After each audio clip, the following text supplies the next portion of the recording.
Dari Menara Imperium Kuningan Jakarta 94,7 UFM, Use Your Voice. Dan kita masih ngobrol barengan dengan Bunda Zeti, ada Bunda Lili ya. Dan silakan Ibu Kos. Ibu Kos mau interogasi. Terima kasih. Hai Bunda. Oke, ada satu pertanyaan nih. Karena sekarang ini pancake durian itu lagi naik daun. Oke, jadi di Bandung aja ada banyak banget yang nawarin pancake. Bun mau nyobain nggak pancakeku? Dan itu ada beberapa. Nah, aku pengen tanya nih, apa sih kiat dari Bunda Lili supaya si pancake duriannya ini tetap menjadi yang diincar dan jadi nomor satu? Produk nomor satu, ya. Yep.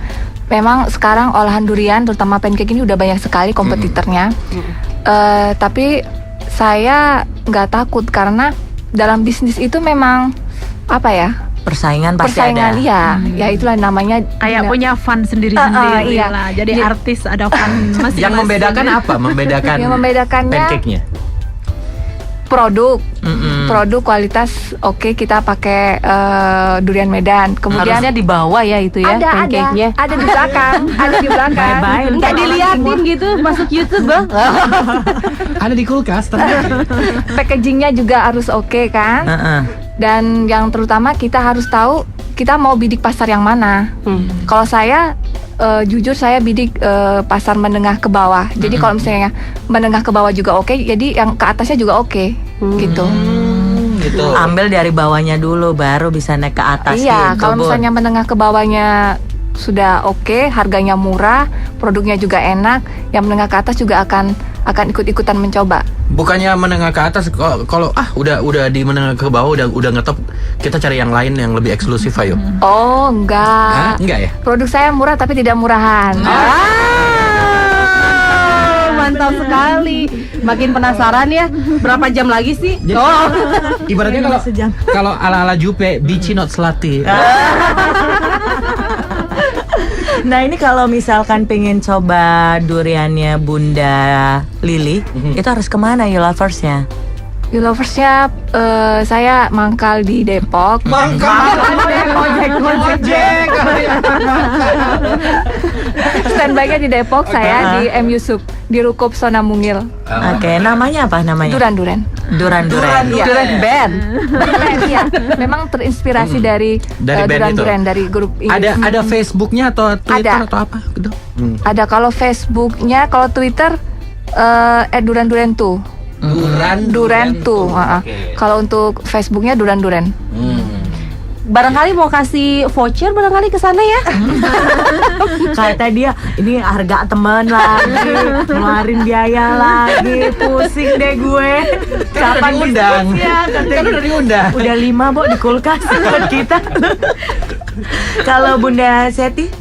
Oke, ada satu pertanyaan sih ya. oke. Nah, sekarang kan Bunda Zeti kebetulan udah aku masukin nih ke komunitas ibu-ibu doyan bisnis. Pertanyaannya adalah bagaimana sih ini nih pengusaha kecil atau yang ya mungkin penghasilannya nggak besar tapi dia juga mulai melek pajak dari sekarang. Apa yang harus disiapkan?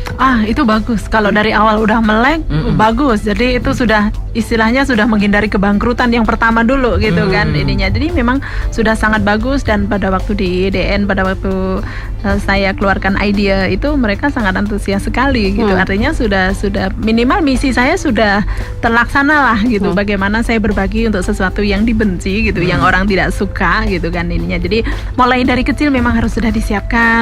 Untuk hasil dari bisnis sudah dibedakan lah dengan uang pribadi, sehingga nanti pada waktu pemeriksaan jadi sudah jelas, oh ini pendapatan dari bisnis, oh ini adalah dari suami mungkin atau yang dana-dana pribadi. Di Nah, itu rekening sudah- berbeda maksudnya? Ya, di rekening berbeda. Tapi alangkah baiknya kalau memang sudah rencananya memang ke arah besar, itu membuat satu entitas tersendiri. Jadi bukan bentuknya itu bukan perorangan, mungkin bentuk terserah mau Nama perusahaan gitu. Iya, saya pikir itu juga dari segi brand juga sudah oke lah. Gue juga punya rekening berbeda buat cabe-cabean. Rekening beda, dompet juga beda kan? Kanan kiri terisi kan? Buat pacar sama cabe-cabe. buat yang dompet kiri itu buat pasangan yang sebenarnya, dompet kanan buat lucu-lucuan. Gitu kan? Iya. Kena pajak juga nggak kalau yang kayak gitu, Bun? Kena pajak cabe-cabean ada nggak sih? Pajak sakit hati. pajak mereka yang tertindas apa sih? Ini curhatan. Kalau mau buka puasa kayak gitu. Itu katanya natura soalnya. Natura itu kenikmatan. Kalau kenikmatan tuh nggak kena pajak. Natura itu kenikmatan. Tapi gua mau Beda sama tanya. pantura, Bo. Iya, ntar lebaran rame tuh mudik semua. Gua mau tanya ya sama lu sendiri kalau ngomongin soal pajak, lu berpikir itu kayak paksaan atau Enggak. biasa aja atau keharusan? Sebagai penghasilan 25 juta sebulan ya kecil itu. Salah bukan 20. Nggak ada 5 ya, Bu. nggak ada apa-apanya. Kecil, Bun. Tolong sekali-sekali dia dicek ya, tolong ya. Supervisi. Bener nggak? Di supervisi. Bener bayar pajak nggak? Oke, ini karena bagian terakhir mungkin Bunda Lili ada masukan buat you lovers yang mungkin tertarik berbisnis ya? tertarik untuk berbisnis, apa kira-kira langkah-langkah awal gitu. Langkah-langkah awal kira-kira apa ya? Jangan buka bisnis yang booming sesaat. Iya. Misalnya saya ada yang udah buka olahan durian, terus nanti di sebelahnya buka olahan durian juga. Jadi nggak boleh join Bukan. dia doang. Oh, bukan begitu. Mungkin gini kali harus jadi trendsetter gitu. Jangan jadi follower. Jangan jadi follower. Saya memang bukan yang pertama, tapi saya yang pertama mampu bertahan. 5 tahun, Bo, 5 tahun Masuk tahun kelima. Luar biasa. Gitu ya. Iya. Jadi jangan ikut-ikutan aja. Jangan ikut-ikutan, jangan booming. Harus ada passion juga. Iya, harus ada passion juga. Terus kita harus bisa melihat kira-kira peluang ke depannya itu apa, kesempatannya apa. Sebenarnya ada 4 poin ya. Kita harus tahu kelebihan kita, Oke. tahu kekurangan kita, kemudian kita tahu apa namanya, produk kita itu mau kita jual kemana gitu, pasar yang mana, dan yang terakhir itu, gitu, ancaman. Kira-kira kedepannya kita akan menghadapi ancaman yang seperti apa, gitu. Justru mikirin Waspada. ancaman, Waspada bukan mikirin dulu. yang baik aja, Jo. Lu diancam kan? Hidupnya nggak pernah diancam sih, susah. Oh gitu. By the way, kalau bisnis durian gitu nggak pernah pusing gitu kalau di rumah gitu, nggak bawa durian gitu? Biasa aja. Oh, biasa aja. Biasa Kalau aja. pusing dan jedotin palanya kayak tajam-tajam itu. Udah mati rasa mungkin ya. Saya udah biasa aja kalau ngeliat buah durian atau olahan durian, biasa.